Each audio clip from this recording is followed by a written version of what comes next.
하나님 아버지, 늦가을에 찬 이슬을 맞으며 이 새벽 주님의 전을 찾습니다. 낙엽이 지고 찬바람이 불어오는 이 계절에 주님의 은혜 가운데 저희를 이 새벽 기도의 자리로 이끌어 주시니 참 감사합니다. 이른 아침 하늘의 별들이 서서히 사라지고 햇살 속에 동이 트는 것 같이 새롭게 새날을 맞이한 저희의 영혼도 주님의 빛으로 밝혀 주시옵소서. 사랑의 주님, 이제 8일 앞으로 다가온 대입 수능 시험일을 초조하게 기다리고 있는 우리 수험생들을 위해 기도합니다. 매우 긴 시간 정성껏 준비해 왔으며 지금도 긴장된 마음으로 하루하루를 보내는 우리의 수험생들을 주님께서 꼭 붙잡아 주시옵소서. 밤늦게까지 책상 앞에서 고군분투하는 우리 자녀들의 땀과 노력을 주님께서 기억하여 주실 줄 믿습니다. 불안과 초조함에 시달리는 그들의 마음에 주님께서 평안을 주시고 지친 그들의 육체에 새 힘을 더하여 주시옵소서. 이 시험만이 인생의 종착역이 아님을 늘 기억하게 하시고 이후에 견뎌야 할 수많은 삶의 여정을 위한 예비 훈련이라는 생각으로 최선을 다하되 주님의 영역을 인지하고 겸손히 주님의 손에 맡기는 우리의 자녀들이 되게 하여 주시옵소서. 수험생 자녀를 둔 가정들을 주님께서 살펴주시옵소서. 자녀들의 미래를 위해 밤낮으로 기도하는 부모님들의 간절한 마음을 아시는 주님, 이들의 염려와 걱정을 주님께서 친히 덜어주시고 믿음으로 이 시기를 잘 이겨낼 수 있도록 은혜를 내려 주시옵소서. 입시라는 무거운 짐 앞에서 가정의 평화가 깨어지지 않게 하시고 오히려 서로를 더욱 이해하고 사랑하는 계기가 되게 하여 주시옵소서. 이제 얼마 남지 않은 시간을 인내와 사랑으로 잘 견디게 하시고 이 모든 과정을 통과한 후에 주님께서 내려주시는 큰 축복을 누리는 믿음의 가정들이 되게 하여 주시옵소서. 추운 날씨가 갑자기 이어지기에 연약한 어르신들이 걱정됩니다. 주님, 힘없이 하루하루를 지탱하며 살아가고 있는 어르신들을 오늘도 주님의 은총으로 보호하여 주시옵소서.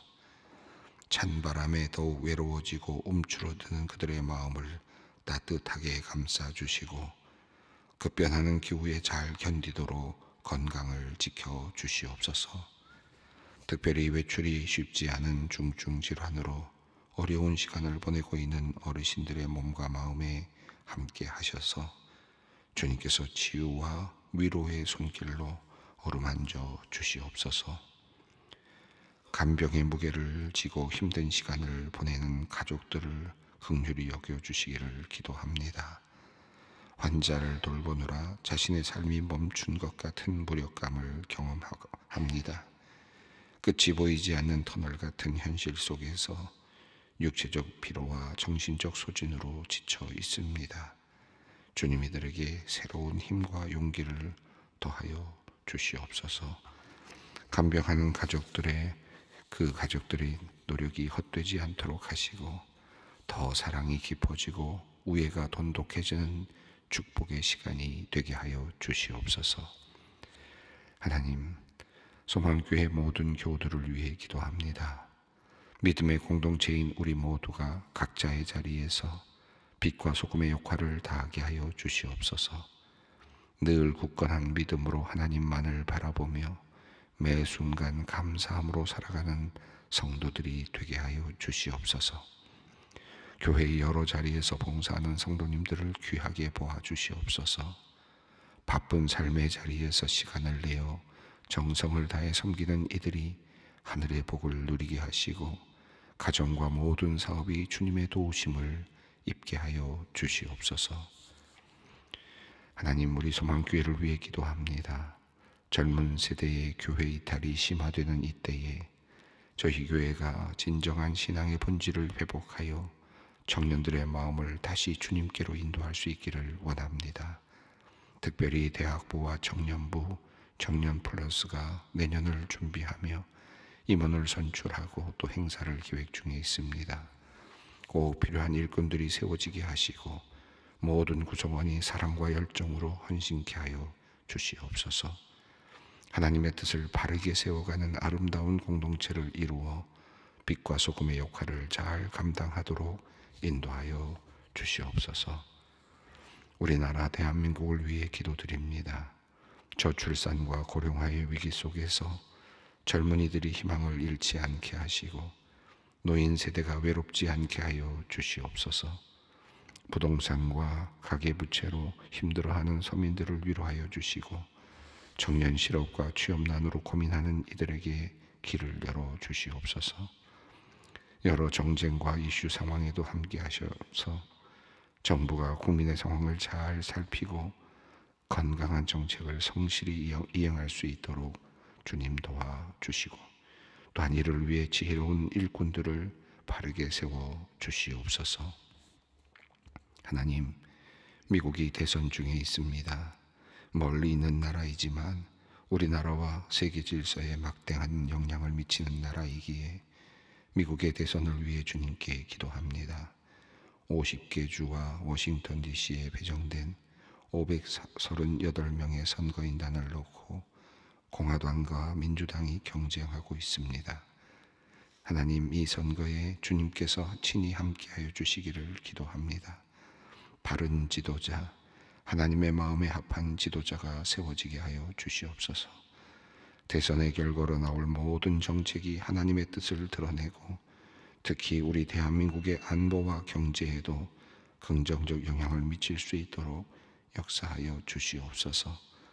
한미 관계가 더욱 굳건해지고 상호 유익을 주는 동반자가 되도록 주님 도와주시옵소서. 오늘도 주님의 말씀 앞으로 나아갑니다. 이 아침 드리는 우리의 기도를 들으시고 오늘 하루도 성령께서 말씀의 은혜로 충만케 하시옵소서. 우리 주 예수 그리스도의 이름으로 기도 올리옵나이다. 아멘. 오늘의 말씀입니다. 누가복음 6장 1절로 5절 말씀입니다. 누가복음 6장 1절로 5절까지 말씀 함께 봉독합니다.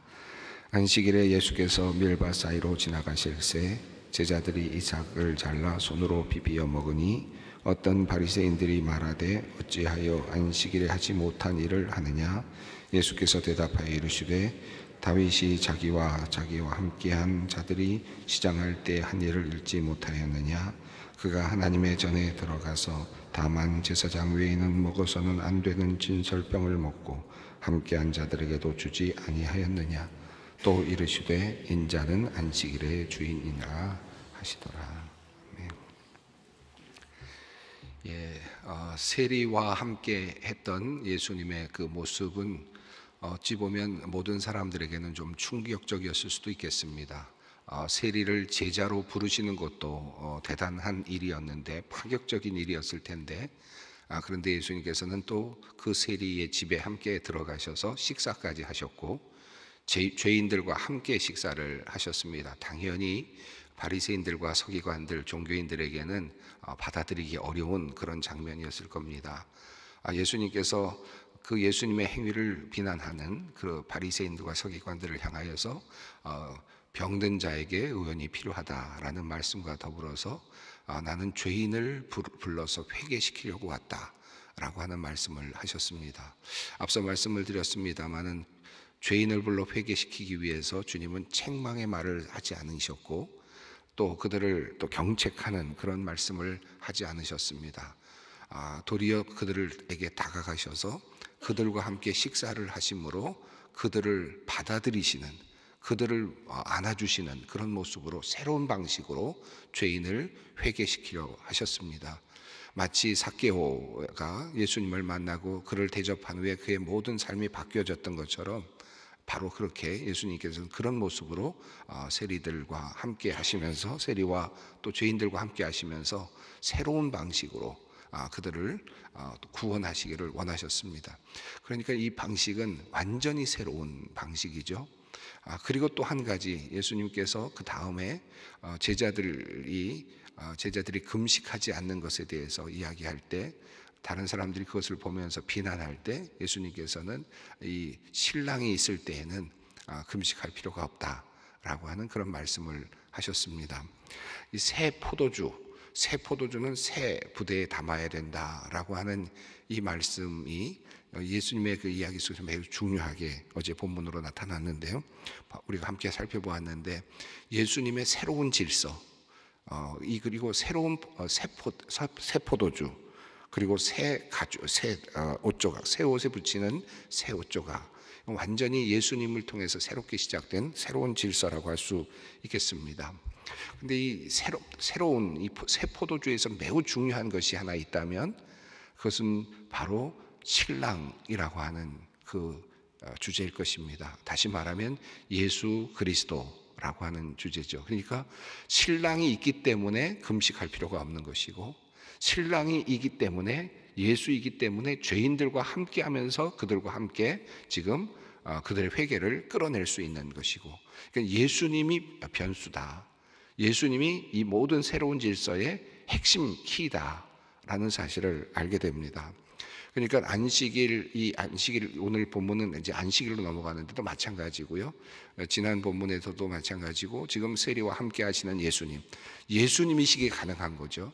예수님께서 이 땅에 오셨기 때문에 가능한 것이고, 또 그리고 그들이 금식하지 않을 수도 있는 이유도 예수님이 이 땅에 지금 계시기 때문에 가능한 것입니다. 그러니까 예수님 때문에 새로운 질서가 지금 만들어지고 있는 그런 것이라고 할 수 있겠습니다. 그래서 새 포도주는 새 부대에 넣어야 된다라고 하는 이 말씀 속에서 가장 중요한, 앞서 있는 모든 이야기 중에서 가장 중요한 핵심은 바로 예수 그리스도, 인자라고 하는 그런 그 개념일 것 같습니다.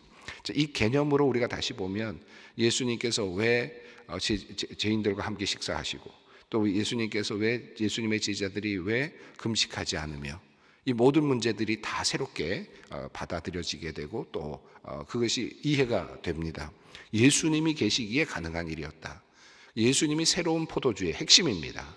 예수님 때문에 모든 일이 지금 새롭게 변화되고, 모든 가치가 바뀌는, 모든 것이 변화되는 그런 것이죠. 이 요한복음을 보면, 요한복음의 2장에서 예수님께서 첫 번째 이적을 베푸실 때, 가나의 혼인잔치도 그렇지 않습니까? 예수님께서 만들어주신 이 새 포도주는 완전히 다른 성격의 새 포도주였습니다. 그러니까 과거에 그들이 만들어 놨던 그 새 포도주는 그저 그런 인간이 만든 포도주.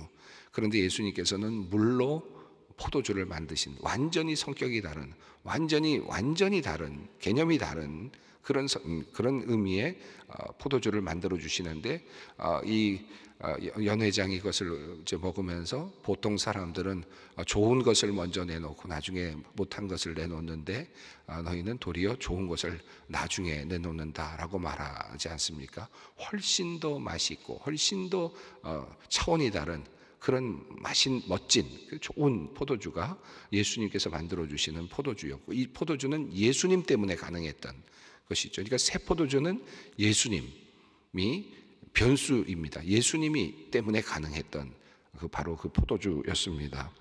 새 포도주는 새 부대에 넣어야 할 것이다 라고 하는 말씀은, 이제 예수라고 하는 존재로부터 시작되는 완전히 다른 세상, 예수라고 하는 그 존재 때문에 펼쳐지는 완전히 다른 세계관, 바로 그것을 지금 보여주고 있고, 그 말씀이 바로 새 포도주는 새 부대에 넣어야 한다라고 하는 말씀이죠. 39절, 어제 보면 마지막 부분에 있는 말씀인데, 이 부분은 좀 성경을 조금 더 깊이 섬세하게 읽어가시는 분들은 38절까지 흘러가던 흐름에서 39절이 조금 뭔가 맞지 않는 것 같은 느낌이 들지도 모르겠습니다.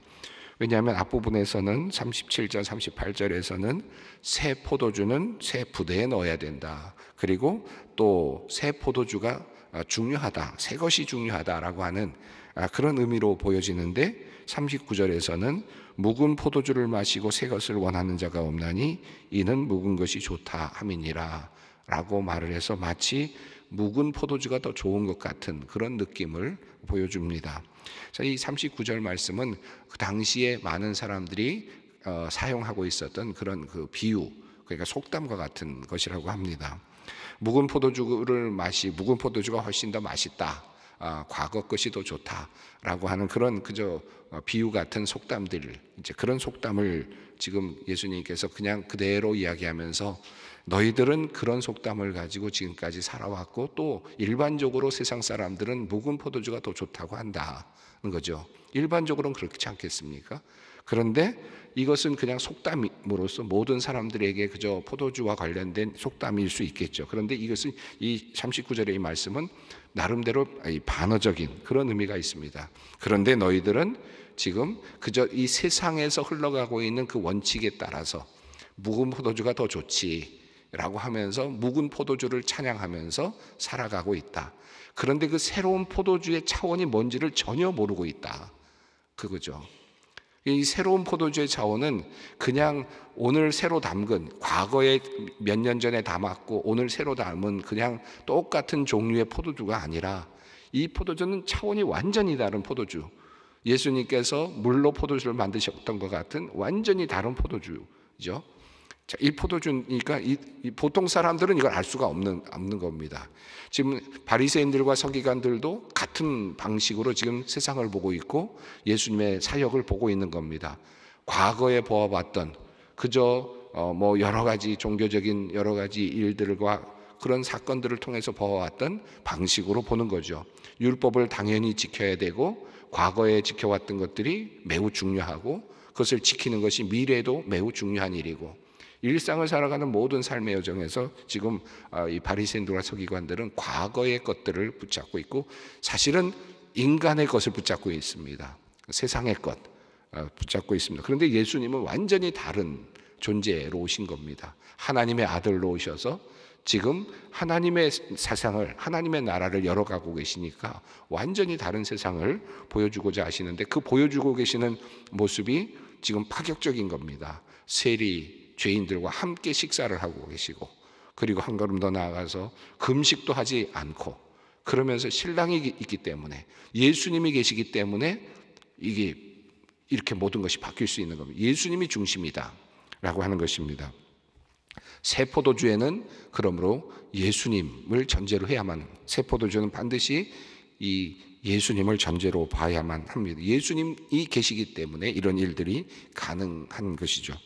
자, 이 이야기가 이제 이어지면서 오늘 본문에서는 이 주제가 그대로 이어지면서 안식일이라고 하는 주제로 넘어갑니다. 안식일에 또 그러면 안식일은 예수님과 어떤 의미가, 어떤 관계가 있는가를 보여주는 말씀인데요.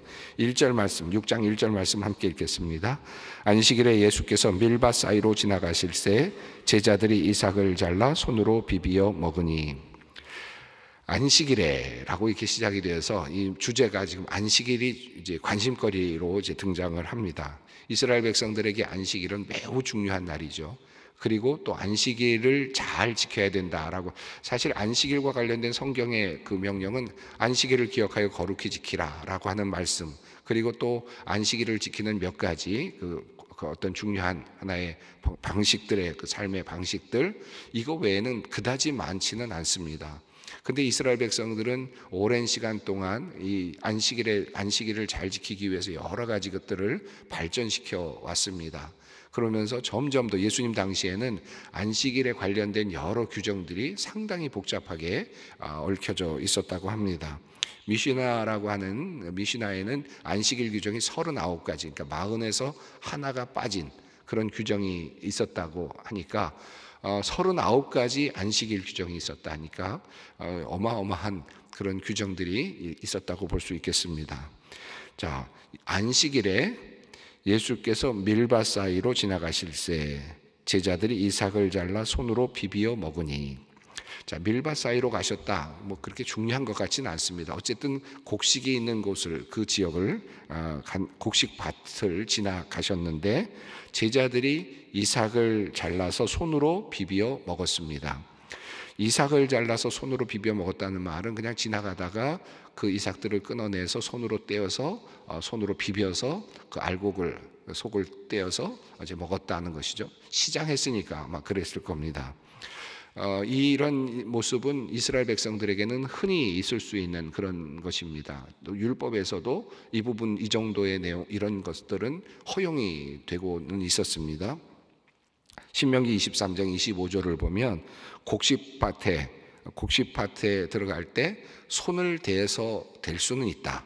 그런데 낫을 대어서는 안 된다 라고 하는 그런 말씀이 있거든요. 그러니까 배고픈 사람들, 가난한 사람들이 곡식밭을 지나다니면서 손으로 딸 수 있는 만큼 좀 따서 비벼 먹는 것은 배고픈 사람들을 위해서 열려있는 하나의 구제의 관점이었다고 보여집니다. 그러니까 그런 것까지 못하도록 막지는 않았습니다. 그러니까 제자들이 이삭을 잘라서 손으로 비벼 먹는 것은 가난한 사람들이 종종 하는 그냥 행위들입니다. 곡식밭을 지나갈 때 배가 고픈 사람들은 그런 식으로 해서 이제 좀 배를 채우는 그런 일들이 있었으니까 당연히 이것은 열려 있는 것입니다. 그런데 안식일에 하는 것은 문제가 됩니다. 안식일에 하는 것은 이 일이 금지된 것들인데, 안식일에는 여러 가지들이 금지되어 있는데, 예를 들면 곡식을 거두어 들여서는 안 된다는 것이 39가지 중에 하나고요. 또 곡식을 그 알을 얻기 위해서 두드리거나 비비거나 하는 것도 또 어떤 도구를 사용해서, 도리깨 같은 것들을 사용해서 치거나 하는 것은 또 금지돼요. 이것도 두 번째 또 금지 사항이고, 또 그 껍질과 알을 얻기 위해서 키질을 하는 것도 또 안 되는 것이니까 또 그것도 또 금지 사항이고, 또 음식을 자기를 위해서 음식을 장만하는 것도 안 되는 것이니까, 사실 여기 지금 이삭을 잘라 손으로 비벼서 먹었다라고 하는 요 아주 짧은 문장에 안식일을 범하는 4가지 죄가 들어 있습니다. 곡식을 취해도 안 되고, 또 알을 이렇게 분리시키는 그런 두드리는 것도 안 되고, 그냥 비비는 거죠. 그 다음에 또 서로 분리를 시키는, 껍데기와 분리를 시키는 것도 또 다른 범죄고, 그리고 또 자기가 먹는 것도, 음식을 장만해 먹는 것도 금지된 것이니까 안식일 규정으로 보면 4가지를 지금 어긴 상황이 됩니다. 가난한 자들이 평일날 먹을 수는 있지만 안식일에는 이렇게 하면 안 된다는 것이죠. 자, 그래서 지금 이 안식일에 이런 일을 지금 한 것에 대해서 지금 그들이 바리새인들과 서기관들이 또 지금 비판을 하고 있습니다. 2절 말씀입니다. 어떤 바리새인들이 말하되 어찌하여 안식일에 하지 못한 일을 하느냐.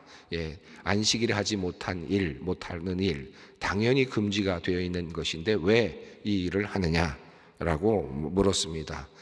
제자들을 향한 비난 같지만 예수님을 향한 비난이기에 예수님께서는 이제 이 부분에 대해서 다시 또 말씀을 하십니다. 3절 말씀입니다. 예수께서 대답하여 이르시되 다윗이 자기 및 자기와 함께한 자들이 시장할 때 한 일을 읽지 못하였느냐. 자, 이 말씀은 이 사무엘상 21장 1절로 7절까지 있는 말씀을 가져온 것인데, 다윗이 요나단과 헤어지게 되고 이제 자기 자신을 사울이 죽이려고 한다는 사실을 확실하게 알고 이제 자신들을 따르는 몇 소년들과 함께 이제 도망을 가게 됩니다. 도망을 가서 그 아비아달을 만나게 되는데요. 그곳에서 이제 제사장을 만나고 그곳에 가서 배가 고픈 상태에서 먹을 것을 좀 달라고 그랬을 때 그 요나단 그 제사장이 이제 떡을 주게 되는데, 그 제단 위에 놓여 있던 그 진설병, 그러니까 하나님께 드리는 진설병밖에 없다라고 말하면서 그것을 이제 떼어서 그것을 가져다가 주는 그런 내용이죠. 이게 사무엘상 21장에 나옵니다. 사무엘상에는 제사장 아히멜렉으로 나오고 또 마가복음에서는 아비아달이라는 이름으로 이렇게 표현이 되는데, 어쨌든 이 다윗이 그 제사상에 하나님의 제단 위에 놓여 있던 그 진설병을, 그것도 따뜻한 상태로, 거기 더운 이라는 표현이 나온 걸 보면 한 주에 한 번씩 이렇게 드리는 것인데, 그것을 따뜻한 것을 먹었던 것으로 그렇게 표현이 되고 있어서 그 이야기를 지금 가져온 겁니다. 다윗이 하나님께 드려야 되는 그 진설병을 먹지 않았느냐. 물론 이것도 당연히 율법을 어긴 것이죠. 그런데 그것에 대해서 지금 이야기를 하면서 4절 말씀입니다. 함께 읽습니다. 그가 하나님의 전에 들어가서 다만 제사장 외에는 먹어서는 안 되는 진설병을 먹고 함께한 자들에게도 주지 아니하였느냐. 자, 그러니까 과거에 그렇게 있었던, 그러니까 다시 말하면 파격적으로 일어났던 일들도 있었다라고 하는 사실을 말씀합니다. 예수님은 지금 다윗의 또 자손이기도 합니다. 다윗의 아들이기도 합니다. 지금 이 흐름도 함께 연결이 되고 있는 듯 보이는데, 어쨌든 지금 당시에 진설병을 먹어서는 안 됨에도 불구하고 그 다윗의 상황이 굉장히 어려웠을 때 하나님께서는 그것까지도 열어주시면서 다윗을 살려주셨고 보호해 주셨다라고 하는 겁니다. 다윗을 위하여, 다윗의 왕권이 이제 만들어지게 하기 위해서 하나님께서는 그런 일까지도 열어놓으셨다. 그리고 그것에 대하여 진노하지 않으셨다라는 거죠. 다윗을 살려내고 다윗을 이제 왕으로 이제 이끌어가기 위한 그 과정 속에서 하나님께서 하셨던 예외적인 그런 것이었습니다.